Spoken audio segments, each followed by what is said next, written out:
So as I mentioned, this Thursday I'll be going to Romania, and you won't be seeing me for 2 weeks because I will be there, and but we'll have good coverage here. Last week we preached a sermon on the attributes of God, and usually the second week I preach a different sermon, not on the attributes of God. We've had this series for a while, but today, as far as topic, I wanted to preach a sermon on the golden rule. We all know the golden rule. We teach the golden rule ever since kids are small, and we say, yeah, we got it. You know, we know the golden rule. But it's a lot more to it than really most people say, yeah, we got it. But it's not. It is a lot more rich than people think. And I wanted to take a stab at it to really see if we can get a little bit deeper into what does it mean. So it is based on a statement that Jesus makes in Matthew chapter 7, right at the end of the Sermon on the Mount. Jesus says, therefore, and that word, by the way, therefore, it's a very important word, which we're going to touch base in a while. But it says, therefore, whatever you want men to do to you, do also to them. For this is the law and the prophets. So we call this the golden rule. And I wanted to speak a little bit about the golden rule because I have an example of J.C. Penney. All of you know J.C. Penney, right? There's a store in pretty much every major city in the U.S. It was founded in the beginning of the 1900s. I think J.C. Penney, his name was James Cash Penney. He was known actually. Used to be known as the Golden Rule Store. When he first started his first several stores, they were called the Golden Rule Store. Starting in 1902, I think he had his first store.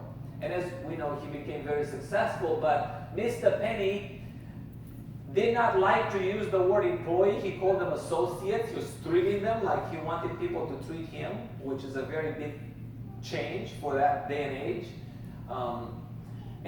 He was able to take one general store in 1902 and built it to a multi-billion-dollar business because he actually lived the golden rule. You may say, well, they're not doing so well anymore. Well, they might not be doing so well anymore. Yeah, they've been closing some stores, but guess what? They still have almost 900 stores across the United States. And they still are present in like 49 states. So don't be deceived, okay? Of course, Amazon and all the other big retailers are chipping in their profits, but they are still a multi-billion-dollar company. And of course, Mr. J.C. Penney, he's no longer around. He died in the 70s. But even to think that there's been such a legacy, I think he died in 1971. And his J.C. Penney is still going strong after 40-some years since he died. I'm not sure to what extent whoever is leading J.C. Penney still has that golden rule in mind, but it is definitely the fact that he had the golden rule is what made him be so successful. So Mr. Penney tried his best to always treat people like he wanted to be treated. If you study a little bit about this man, about what made him so successful, is that the golden rule was at his foundation. If you study about what he did and what was he all about. So he treated all people with love, respect, kindness, understanding, and encouragement. So do you treat people in your life and others the same way? Do we treat people in your life the same way? Do we look at other people and say, you know what, I'm going to treat you the way I want you to treat me? You know, and sometimes we see it, I see it sometimes with my own kids. I'm not going to mention any names today. As far as my kids are concerned, because then they give me a tongue lash on my way home. So I'm not going to do that. But I hear it sometimes with my kids. I hear it sometimes with employees where I work. You know, people want to do whatever they want to do.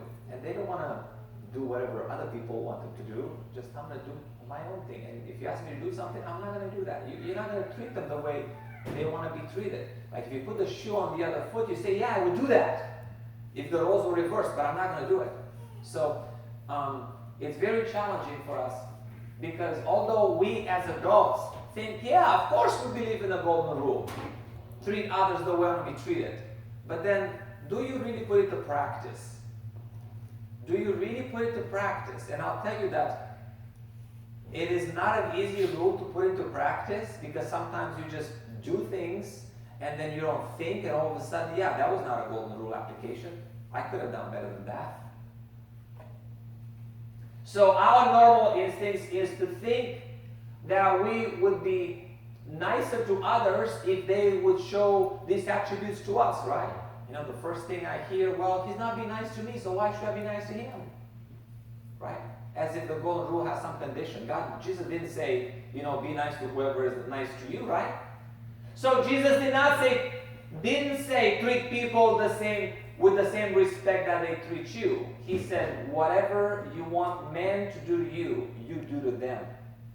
So, the golden rule, by the way, I emphasize this morning because it's so important, because it is the culmination of the entire Sermon on the Mount. Sermon on the Mount, the greatest sermon that has ever been preached, that is the pinnacle of Jesus' ministry on earth when it comes to, aside from his death, burial, and resurrection. When it comes to Jesus' teaching on earth, the greatest teaching that Jesus performed was during the Sermon on the Mount. And the golden rule is the culmination, the pinnacle, the very top idea from the Sermon on the Mountain. So the word therefore, remember when I read earlier, therefore, that's how the golden rule starts, therefore. The word therefore is a key word, and it means because of everything that I've already said on the mount, you must do this. So, because of the Beatitudes, you know, the blessed bees, because you are the salt of the earth, and because you were the light of the world, and because of all the prohibitions against hatred, murder, adultery, lust, and oaths, because you are that kind of person, and because of all the sacred and binding rules about marriage, and because of all the commandments, you know, to go the second mile. Remember, the scripture says if somebody asks you to go with them 1 mile, walk an extra mile. So if your brother or sister says, brother or sister, can you do this with me? Can you go this extra mile with me? Say, you know what, I'm going to go 2 miles for you. Because of that, because turning up the other cheek, because we are doing charitable deeds in private, like Jesus said that we should do. The kingdom citizens should do that because of the examples to live on prayer, to fast, to do good works, generosity, and spiritual priorities. All of that Jesus teaches on the Sermon on the Mount. Because of the commandments not to worry, not to judge others. And finally, because of the challenge to ask, knowing that we will be given. To seek and know that we will find. To knock, knowing that it will be open unto us. Because of all these things in the sermon, Jesus says, therefore, because of all of that, now that you've got it down, you know, everything that I told you, understand that, therefore, whatever you want men to do to you, do also to them, for this is the law and the prophets. The fact that he says this is the law and the prophets, that really means this is pretty much all there is. There's nothing more. Everything that the prophets and in the law, as far as what's important, it all boils down to this. Whatever you want them to do to you, you also do them. So, golden rule, ha ha ha, everybody knows it. I'm sure that if I call Adrina, she will know the golden rule too, right? But sometimes we have a hard time to live by the golden rule, and we don't take it seriously. Like, yeah, I know. Okay, well, all right. I know, of course, who doesn't know it, but we don't apply it. And if you don't apply it, what meaning does it have to you? You don't do it. Well, so much for Jesus saying that you should do that. You see, these are commandments. Whatever you want men to do to you, you also do to them. It's very imperative. You do to them whatever you want them to do to you. You don't just hear the golden rule and you say, okay, I got this. This is so boring sermon. I know this. But it's one thing to know it, and it's a different thing to do it. Two different things. So the golden rule means do unto others as you wish them to do unto you, if your positions were reversed. You know, it has to pass what I call the shoe on the other foot test, right? If the shoe is on the other foot, if you're in that person's situation and you as you, would you do to them as you do to them? I mean, you know what they want you to do to them. Why don't you do that, right? Do to them as you would if they're in their position. So the reason, actually, the real reason for this kind of consideration, the golden rule, is that the real reason is that there is an eternal rule, an eternal law through the operation of which we reap what we sow. You know, so if you think the golden rule, do unto others what you want them to do unto you, the reason you want to do that is because the golden rule is because the relationship between the golden rule and the law of reaping and sowing. The law of reaping and sowing is another law that, yes, we know, of course, you put corn, comes out corn. But people that say, you know what, that's fine, but I'm not just going to do that. I mean, whether they do it willfully or whether they don't do it because they're lazy for whatever reason, they don't plant the right crop. And then they are concerned that, well, my life is terrible. Well, what kind of crop have you been planting? If you don't plant the right crop, you know, you're going to get whatever you plant, and that's your crop. Maybe you should plant a different crop. But we should know that there is a relationship between the golden rule and the eternal law of reaping and sowing. So, Galatians chapter 6 verse 7 says, whatever a man soweth, that shall be he also reap. I think that was supposed to be he. He also reap. Whatever you sow, that's what you reap. Good, bad, indifferent, that's what you reap. You cannot escape that law. It is your choice to deal unjustly with others. You can do that if you want, but according to the law upon which the golden rule is based, you must know that your unjust dealings will come home to roost. It's not, it matters. It's calculated somewhere. Anything you do, just or unjust, it will have a consequence. There's nothing that happens without a consequence. You may not see it now. You're going to see it down the road. But there's no such thing as something you do, if you do justly or unjustly, that will not have an equivalent response and effect on you. So, we are to do unto others as you would have them do unto you, because whatever you sow, that you will reap. See that? It's very important. These thoughts are combined together, and really this is the reason why. I'm supposed to be good to others just because it's fun? No. I mean, sometimes it's not fun. You want to do to others, and I'm not in the mood. I know you want me to do that, but I'm not going to go. Oh, come on, let's go. Can you come with me, please, to ride the bike around the block? No, I don't want to. Well, okay. You do whatever you want. But you know what? If you do that, you're planting a good seed, and then you will reap accordingly. Next day, that person, you need to ask a favor from that person and say, well, I don't think so. I'm not going to do that. You didn't. And you reap. And not only from that person, but from other people. You reap what you sow. So, you cannot pervert or change the course of this law, just like you can't change the law of gravity. The law of gravity is what it is.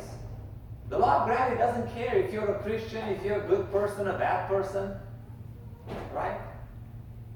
I mean, I'm going to be in the plane, 20,000 feet in the air, and if something happens with that plane, I can pray to God, and if the engine is dead, the plane is going to go one direction. Of course, God may still rescue me and still be alive on the ground, who knows, by some miracle. But the plane is going to go down, no matter what. That's how it works. And the same thing it works with every law of reaping and sowing. Whatever you reap, that's what you sow. So the law upon which the golden rule is based begins affecting you either for good or for evil the moment you release a thought. The moment you say, yes, I will, no, I won't. it affects you. It affects you. So the golden rule philosophy is based upon a law which no man can circumvent. You cannot circumvent the law of sowing and reaping. No one can circumvent this law. You cannot say, I'm going to plant something and reap something else. It's just not how it works. And that works not just with seeds, it works with deeds, it works with anything that you think towards another person, you reap what you sow. So, if you want positive results, you must take an active attitude towards the golden rule and think good about the others.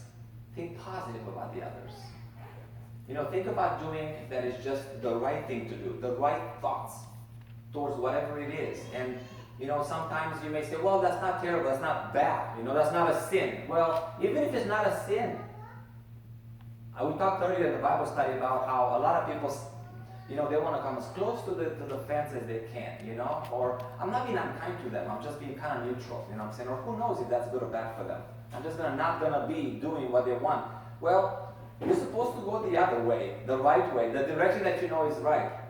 I was having a conversation over Facebook with a gospel preacher this week, and we were talking about in vitro fertilization. It's a very big topic nowadays. And I was thinking about the law of do unto others the way what you want to have done unto you, because it matters at all levels. It matters even at the level where someone is even unborn. Then you could go, to talk about abortion, for instance. I mean, people say, well, that's not a real baby. That's just a lump of cells or something. And then it's just your body.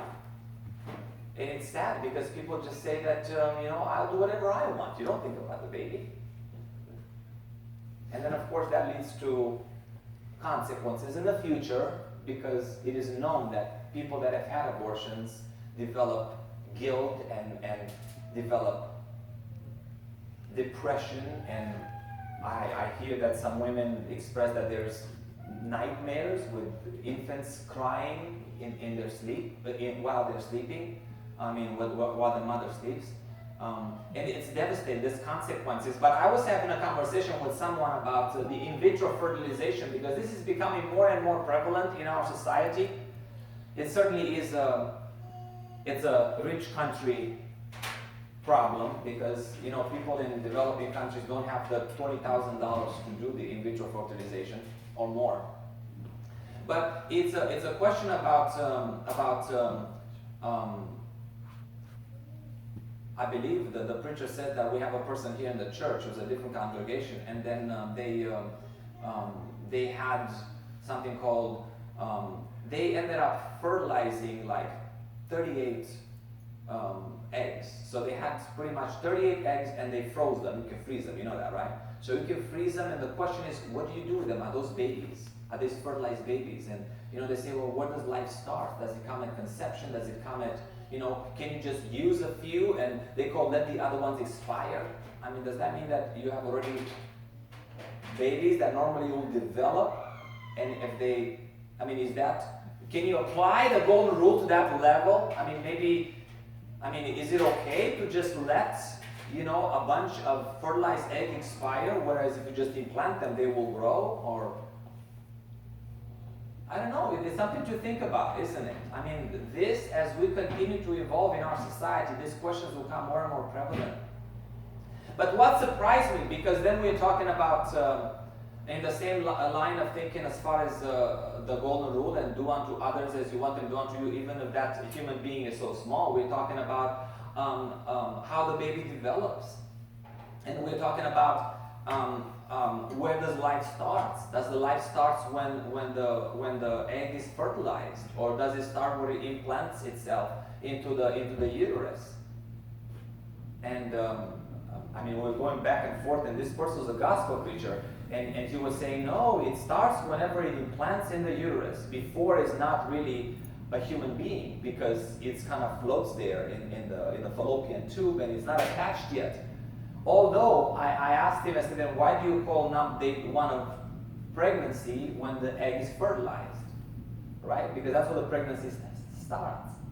So where do you begin? So you can certainly say, well, it's not there, it's there, right? You can't spit in the air. Not to mention that the scripture clearly says that God knew us since way before we were conceived. So you can imagine, the moment that we were conceived, God knows us.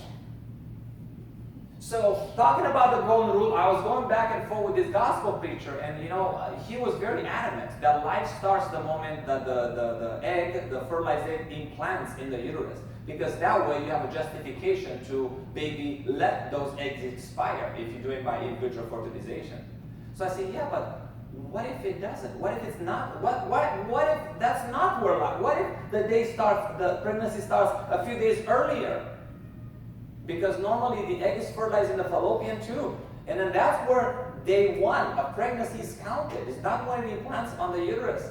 I'm not going to go into a lot of technicalities here, but the bottom line is that we should see where that line is, which is murder, right? That's what it is. I mean, some people say, you know what, it's maybe after when the baby's 20 weeks, then it's murder. Or some people say, well, you know what, up to the day of birth, then after that it's murder.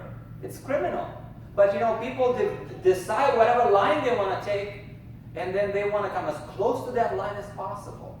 And it's a sad state of mind because you're getting so close to actually committing murder. And then how does the golden rule work into that? Well, you just end up doing so harm to a potential child of God, to a child of God that could have been developed to someone that God knew. God knew. And these conversations are occurring among the children of God. I was having a conversation with someone that he's a gospel preacher. Just like me, he preaches at a congregation here in LA. With a local Lord's church. Because I looked at their website, and if you look at their website, there's no difference between their website and my website, our website. So just keep that in mind.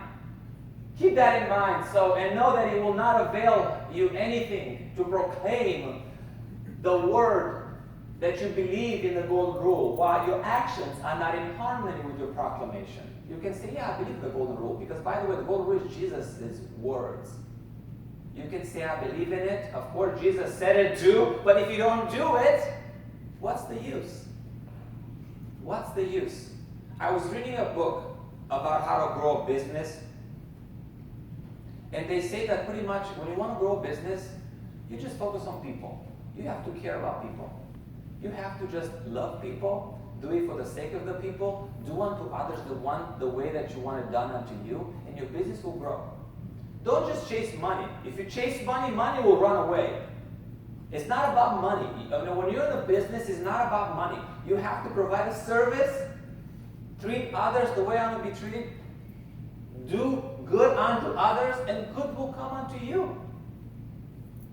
And it applies in every area of our life, even in the business world. But to know that actually, calling ourselves Christians and saying that we are Christians, but then ignoring the golden rule just because it's such a basic rule, although Jesus found it as the culmination of the Sermon on the Mount, it is very important for us to ponder on this from time to time, and not that it escape our mind and it's some kind of basic rule that you learn in kindergarten.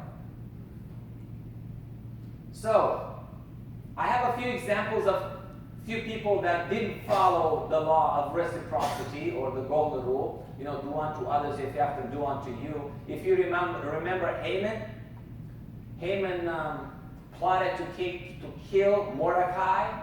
Remember, he in the book of Esther, he built a whole gallows for him to be hanged. And guess who hanged on the gallows? It was him. He was trying to kill somebody else, and he got hung on the same contraption that he built for Mordecai. Esther chapter 7 verse 10 says, so they hanged Haman on the gallows that Haman had prepared for Mordecai. See, you try to do evil unto others, and evil comes your way. Evil comes your way. Another person, Judas. Remember, Judas didn't follow the law. Judas, which betrayed Jesus, when he saw that he was condemned, repented himself. Another way there, another translation, that he felt sorry, because if you repented, it's not enough just to repent, you need to do the right thing after you repent. and brought again the 30 pieces of silver in the church. He felt bad, saying, I have sinned that I betrayed innocent blood. And they said, I don't care, we don't care. You know, do whatever you want pretty much. And then verse 5 says, and he cast down the pieces of silver in the temple and departed and went and hanged himself. You do something evil, and evil comes your way. And there's many, many other examples in the Bible to where somebody did not follow the golden rule. And then calamity came onto him. Cain is another one. He didn't follow the golden rule. And then we know what happened to him. He didn't have it very easy. In his case, he didn't get killed. But he had to make a living, and it was very hard for him. Because God, in a sense, made an exception, put a sign that people know not to kill him. But he didn't have a very easy life. And then also there's people that live by the golden rule and saw in response floodgates open to their life. If you remember Rahab, she was a prostitute, but she applied the golden rule. She had an opportunity. She had the spies. Remember when the spies from Israel came to spy the land? In Joshua chapter 6:25 says, and Joshua saved Rahab the harlot alive, and her father's household and all that she had, and she dwelt in Israel even to this day because she hid the messengers which Joshua sent to spy out Jericho. So she did right by those spies. She treated those spies the way she would have wanted to be treated, right? She said, hey, yeah, they're right here. What would have happened if she had done that? A few months later, she would have been killed. But she was smart. She said, boy, I'm going to treat these people good like I want to be treated. And then as a result, everything she had was spared. Smart lady, although she was a prostitute. Another example was Joseph. Do you remember? Joseph. Remember how Joseph's brothers treated him so terribly? And he could have easily said, you know what? You guys treated me so poorly, you sold me as a slave. He could have done the same. And actually their brothers were afraid that was going to happen. But Joseph was bigger than that. Joseph said in verse 19 there in Genesis 50, fear not, for I'm not in the place of God. In other words, I will let God do that, the revenging, if there's any in this case. Verse 20 says, but as for you, you thought evil against me, but God meant it unto good, to bring to pass, as it is this day, to save much people alive. Now therefore, fear ye not. I will nourish you and your little ones. And he comforted them and spoke kindly unto them. So you see, although their brothers treated him unkindly, he says, you know what? I'm not going to respond in kind. I will do good unto you, although you did evil unto me. So my challenge to you, whether you have a brother or a sister to whom sometimes you don't get along, or whether you are physical, I'm talking about brother or sister, or here in the church, just because somebody does something evil to you, don't say, well, but he never treats me right. Why should I do that? You do good unto them first. And you don't worry about how you're going to be treated. So, a few practical examples here. If you want others to be nice to you, do you want people to be nice to you? Who doesn't? Well, guess what? You have to be nice to them first. You have to be nice to them. And then they'll be nice to you. It's a guarantee. People love to just have people being nice to them around, but they don't treat others the same way. If you want to find friends, you have to be friendly first. In the book of Proverbs it says, the one that is friendly has friends. You be a friend to others, and you can have a lot of friends, but you have to do that first. You have to do that first. If you want others to appreciate you, oh, I appreciate you so much, you're so wonderful. Well, you have to appreciate them. You tell them first that I appreciate you. No matter who it is, if it's your friend at work, your husband or wife, tell them, I appreciate you. I appreciate you. And when you say that, you know what happens? They appreciate you. And they do more for you than they would have if you don't say those magic words. I appreciate you. You want respect? Give respect. You want to be respected, especially guys. Oh, I don't get respect. Really? Well, do you respect your wife? Respect your wife, and then she'll respect you. Respect your employees, they'll respect you. Respect everybody around you, and they'll respect you. That's the best way to get respect. Give respect, get respect. That's how it works. What about love? You want love? Give love. Women need love. I need love. How much love? A lot of love. Well, give love, get love. You're smiling, it's true, right? Yeah. But you know what? You need to give it, and you give it, and you get it back. You want kindness, give kindness. You want your sister, your brother to be kind to you, you have to be kind to them. And if that's what you plant, you will reap that. It comes back to you. That's the law of planting, when you put a seed in the ground, what does it come out? I know my daughter Ava, she's an expert in gardening, okay? She practically has a black belt in gardening. I mean, we're in the desert, and whatever she plants comes up. But you know, and she's got a garden, and she plays in the garden. Yesterday, she spent about an hour in the garden. I mean, it's not time to plant it, but her garden is nice and ready. And guess what? When planting season starts, she will start planting things, and guess what? She puts tomato. What does it come out? Cucumber. No. Tomato. Whatever she plants, that's what comes out. She's been gardening now for a few years. Never it happened to plant watermelon and some other vegetable comes up. Always comes up according to what she plants. Yes, you want to be heard? Oh, they're not listening to me. Well, then you listen first. You want fairness? Then you be fair. You be just. If you want peace, then act peacefully. You want peace? You be peaceful. You don't raise your voice. You calm. And then you get exactly the same thing in return.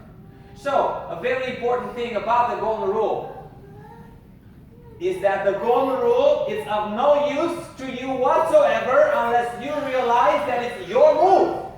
It's your move first. So you have to make the first move. You never say, well, I would love to apply the golden rule, but you start. Okay? You start. You go ahead. Whether that person starts or not, that law is given to you. And you have to do it regardless of your brother or sister being unkind to you. You do it anyway. And sometimes like, all right, so hard. Well, do it anyway, and it will come back to you. It will come back to you. Again, keep in mind, it's your move. Golden rule. It's your move. You go first. You, like me. If I think I'm not treated poorly, well, you go ahead and treat the person right. And you overwhelm them with kindness, eventually it will come back to you. And if it doesn't come back to you from that person, it will come to you from somebody else, but it will come to you. Because that's what you plant, that's what comes out. So, 3 things that keep people from living by the golden rule. One is the fact that they are blind. Ephesians chapter 4, verse 18 says, having the understanding darkened, being alienated from the life of God through the ignorance that is in them because of the blindness of their heart. So if somebody has this disease called blindness of their heart, you know there's a disease called blindness of the heart, then the person will not be able to live by the golden rule. Blindness of the heart. Blindness of the heart. I don't know about you, but it's a terrible disease because blindness of the heart leads you to not plant good things, and then what do you reap? You reap accordingly, whatever you planted according to the blindness of your heart. I mean, what happens if my daughter goes out and plants, covers her eyes nicely, and then she plants all over, like throughout in the sand in my backyard? Is anything gonna grow? No. Birds are gonna come eat it. But she plants it nice, she puts a nest around it, she waters it with her eyes open and her glasses on, because she needs to know what she's doing. Because she does not have that blindness of the heart. Her eyes are wide open. She's not blind when it comes to what she's doing, and then she reaps according to the golden rule. The second reason that keeps people from living, that keeps people away from not living the golden rule is that they backslide. If you remember David, he was a great man, but then he backslided and he ended up killing Uriah the Hittite. And that's what we do sometimes. We backslide. And we backslide and forget about the golden rule. Oops, I don't care. You don't do it because of whatever reason. And then he was so foolish that he didn't understand what Nathan was talking. And Nathan says, you are the man. You're blind. He had to be told, you are the man, because he didn't see. He's like, what are you talking about? He didn't see that killing another man was bad. And because of that, God was very mad at him. And this relationship with God afterwards was not the same as it was in the beginning. So, you can backslide in overeating. You can backslide in being lazy. You can backslide in a lot of ways. But we should not backslide in breaking the golden rule. So don't backslide in messing with another man's wife. Don't backslide in messing with another woman's husband, with another woman's husband. There's some things that if you backslide when it comes to the golden rule, there's things that occur that you cannot fix. And we all should be aware of this. So, 3 things that will help you follow the golden rule is first that we need to remember the word. Psalm 119:11 says that your word I have hidden in my heart that I might not sin against you. So guess what? You want to not forget God's will? Hide His word in your heart. Keep it somewhere special. Don't forget it, in other words. Keep it in your heart. You know what it says, and do it because you know it's right. Do it because you know it's right. The second thing is we should know to resist Satan's way. It's Satan who comes and says, you don't have to be kind to that person. You don't have to be nice. He wasn't nice to you. But if you submit ourselves to God and say, you know what, God says that I should be kind. God says we should treat him the way I'll be treated. If you resist the devil, because make no mistake about it, it is the temptation of the devil when he says, it's okay not to treat them kind. They never treated you kind. It's the temptation from the devil. And then the devil gets you to do what he wants you to do. And then he wins. And there you are thinking that it's your will. But in fact, you just did the will of the devil. But if you resist the devil, if you submit to whatever God told you that you should do and your conscience tells you that you should do, then he will leave you. He will go from you, and then you do whatever is right. And number 3, we need to rethink what you want. Galatians 6:7 says, do not be deceived. God is not mocked. Whatever a man sows, that's what you reap. That's what you reap. So you got to look back at your life, and oftentimes you know if the crop you planted was good or bad. Because you have to look and see. Look around you. Look at your relationships. Are they great? Are they not so good? Look at your bank accounts. Look at your situations around. Look at your health. Look at your everything about you. If you make good decisions, you will be fine. If you make poor decisions, you planted a bad crop, you will reap accordingly. You will reap accordingly. So, conclusion, I have 5. And I'm closing this sermon. I have what I call golden rule code of ethics. So first, we should say that I believe in the golden rule as the basis of all human conduct. Basis of all human conduct. I will therefore never do to another person that which I would not be willing for that person to do unto me if the positions were reversed. You get that? That's pretty powerful, isn't it? To make that commitment and stick to that. Philippians 2:3 says, do nothing from selfish or empty conceit, but with humility of mind, let each of you regard one another as more important than himself. That's a very powerful passage that we should remember. So that's number 1, code of ethic. Number 2 is to say to ourselves, I will be just, generous, and fair with others always, even though I know that these acts will go unnoticed and unrecorded in the ordinary term of reward, because I understand and intend to apply the law through the aid of which one's own character, yes, our character is the sum total of our acts and deeds. Whatever you do, whatever you think, that is your character. So we should have that as a second code of ethic when it comes to the golden rule. Number 3, we should make this commitment to say to yourself that I will slander no person no matter how much I may believe other person may deserve it, because I wish to plant no destructive suggestion in my own mind, because they're going to come back to you. They're going to poison you too. Number 4, another code of ethics that we should focus on is to say to ourselves, I will conquer the common human tendency towards hatred and envy and selfishness and jealousy and malice and pessimism and doubt and fear, because I believe these are seeds from which everyone harvests his or her troubles. You plant for those seeds, and that's going to be the source of all your trouble. And finally, number 5, we should say to ourselves, I understand that a mere passive belief in the soundness of the golden rule philosophy is of no value whatsoever. Yeah, you believe in the golden rule. In a passive way, maybe.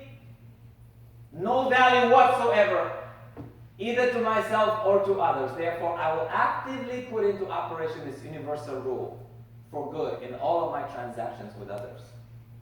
So that's my challenge to you today. And I'm not sure to what extent you will take this to heart, because we've talked about this before, and I know all of us take it to heart to a certain extent and apply it to a certain extent. But I challenge you to really study that you understand to full extent, and indeed apply it to your life to the full extent. Because when you do that, then you will be able to be free. Because you will reap according to what you sow, and that will be pleasant, what you're going to have to reap. So this brings my lesson today to a conclusion, but we do not like to close without extending invitation to anybody that maybe they are in a place that maybe they haven't applied the golden rule so well, and they've been not so kind to others, and in consequence they've been not reaping the best of circumstances. Or maybe you are here and your life is not given to Christ yet. We encourage you that you don't hesitate to turn your life to Christ, because when you do that, that's really when all the great consequences come to you, which is of all the greatest eternal life. So if there's anything we can do to help you, please don't hesitate to come forward even now, as together we'll stand, and Bradley will list up.